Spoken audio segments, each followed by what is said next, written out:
Nobody needs to worry about me. This is one of those things, when you're an athlete, you're always trying to push it to get to the pain, no gain without pain. But this is one that you want to push it, but not to the pain. So I'm trying to adjust to that.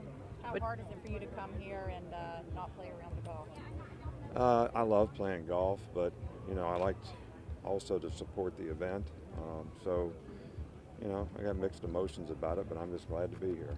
Are you surprised how quickly you're recovering faster than the 8 weeks? Um, yeah, but like I say, tell the players all the time they don't make them like they used to, and there's not very many of us left. So I wouldn't expect them to be able to recover this fast, but it is what it is. When do you expect to be back on the course? I don't know. I'm chipping and putting, and probably start taking half swings here pretty soon. But I think 6 weeks is probably a reasonable amount of time. So a few more weeks.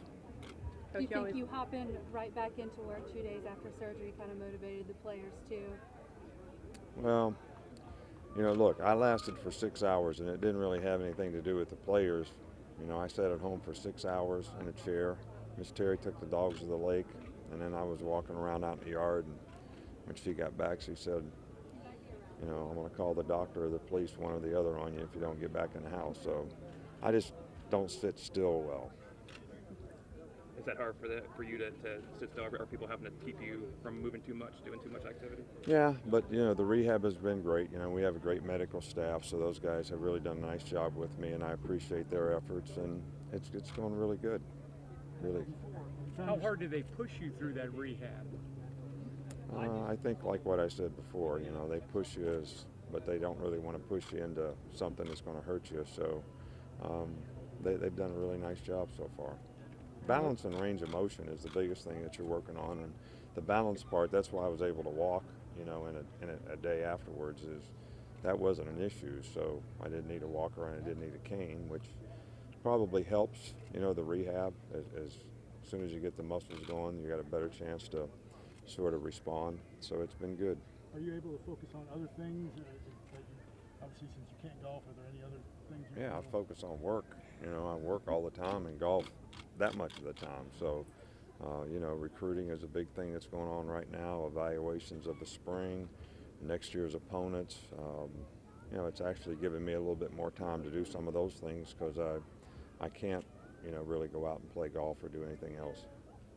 Nick, I know players are fueled, when people doubt them, when people suggest that Clemson's kind of overtaken Alabama. Does that motivate you as well to get back on top? I think every year is a new year. I think we learned a lot from last year and how the season ended. And I think the players have responded really well to it. And Clemson's got a great program and a good coach and lots of good players. And I think we have a good program and lots of good players. And I think that the key to the drill is trying to develop those players so they can play at a high level and be able to sustain it throughout the season. We had a tough road to hoe to get to the championship game and just didn't finish like we wanted to. And I think there's a lot of good things that we can learn from that. Coach, you said Bama factor soon after that game the first time that we spoke. You used that phrase, and now it's kind of all over social media. It's something your players have adopted. What is the Bama factor? Just a team that plays with a lot of discipline. Players go out and take responsibility and ownership for doing their job at a high level and a high standard, and everybody puts a team first. And that's the kind of program that we've always had. That's the kind of teams that we've always had. That's what we try to get the players to buy into, and that's what we're going to continue to do. So, last year at the end of the year, I felt like maybe we lost our humility a little bit and didn't really prepare and practice like we needed to, develop some bad habits, and eventually got exposed by pretty good teams. A couple more, one more. Nick, this is almost a full year of the transfer model, the new transfer model. Just how has that affected the game and what you do moving forward, and how might you change it?